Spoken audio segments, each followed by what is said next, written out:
শুভ দুপুর বন্ধুরা, কেমন আছো বলো? জয় গোপাল। তো চলো আজকে দুপুরের মেনু তোমাদের সঙ্গে শেয়ার করি। ভেন্ডি আলুর তরকারি, সাদা ভাত, আর এখানে দেখো জল ভরা হয়ে গেছে। আর আজকে পুরো ঘর দুয়ার পরিষ্কার করা হচ্ছে, খাটের তলা পুরো পরিষ্কার হচ্ছে। তো ঘরটা একটু এলোমেলো হয়ে রয়েছে, এখন আমার গোপাল সোনা ঘুম থেকে ওঠেনি, সবটা পরিষ্কার করা হচ্ছে। দেখতে পাচ্ছ ঘর দুয়ারে কী অবস্থা। তো যাই হোক, আমি এর মাঝখানে কিন্তু ভেন্ডি দিয়ে আলু তরকারি বসিয়ে দিয়েছি। পাঁচফোড়ন সম্বার দিয়ে আমি ভেন্ডি আলুর তরকারি করে নেব। তো দেখো আমার ভেন্ডি আলুর তরকারি কমপ্লিট। আমি কিন্তু এইভাবে করে নিই, খুব সিম্পলভাবে, খেতে কিন্তু খুব স্বাদ হয়। পোস্ত দিলে কিন্তু খুব ভালো হয়, বাট আমার মিক্সি নেই, তাই কোনো কিছুই সম্ভব হয় না। তারপরে করে নিলাম সাদা আলুর চচ্চড়ি, যেটা তো আমি ভীষণ ভালোবাসি। পরোটার সাথে, লুচির সাথে খুবই খেতে ভালো লাগে। তো করবো একটু পরোটা, তার জন্য কিন্তু আলু চচ্চড়ি করে নিলাম। তো ঝটপট করে আলু চচ্চড়িটা করে নিয়েছি। দেখো একদম সাদা আলু চচ্চড়ি, একদম গা মাখা করে। একটু টমেটো দিয়েছিলাম একটা, দারুণ, জাস্ট ওয়াও। তোমরা তো সবাই জানো করতে। তো যাই হোক, এখানে পরোটা ভাজা হচ্ছে। তারপরে সবাইকে খেতে দিয়ে ওষুধপত্র খেয়ে আমি বসে গেছি পরোটা খেতে। আমি আর হাজব্যান্ড বসেছিলাম খেতে।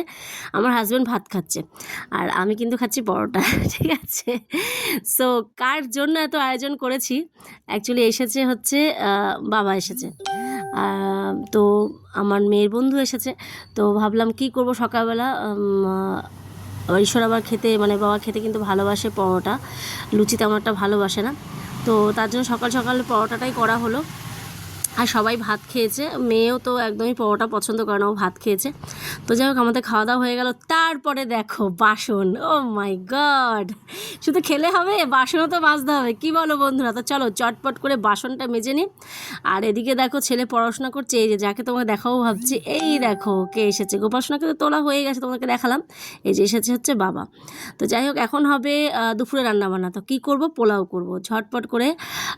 দারচিনি, লবঙ্গ, এলাচ, মানে কী বলতো, পরিমাণে সবই একটু কম কম ছিল, ঘি কম ছিল, সবই কম, যাই কম থাকুক না কেন, যেটাই মন থেকে করা হয় সেটা কিন্তু খুব ভালোই হয়, কি বলো? তারপরে মাংসটাও বসিয়ে দিয়েছি। তো মাংসটা আমি লেবু দিয়ে আর নুন দিয়ে মেখে রেখে দিয়েছিলাম। তারপর দেখো এদিকে পোলাওটা আমার জাস্ট কমপ্লিট হয়ে গেল। এবার মাংসটা কমপ্লিট করতে হবে। আমি যেভাবে মানে শ্যুট করি ভিডিও, আমি কিন্তু সেভাবে তোমাদের সঙ্গে শেয়ার করি। আমি কিন্তু এক্সট্রা কোনো রকমভাবে এদিক ওদিক করি না, যে একদম পুরোটা রান্নাটাই দেখাবো, পুরো দেখো এভাবে না করি না। কিন্তু আমি যেভাবে রান্নাঘরে ঢুকছি, যা করছি সবটা কিন্তু সেভাবে শেয়ার করছি। তো দেখো এখানে মাংসটাকে দিয়ে দিয়েছি, আমার মেয়ে কিন্তু এখানে নাড়ছে, ঠিক আছে।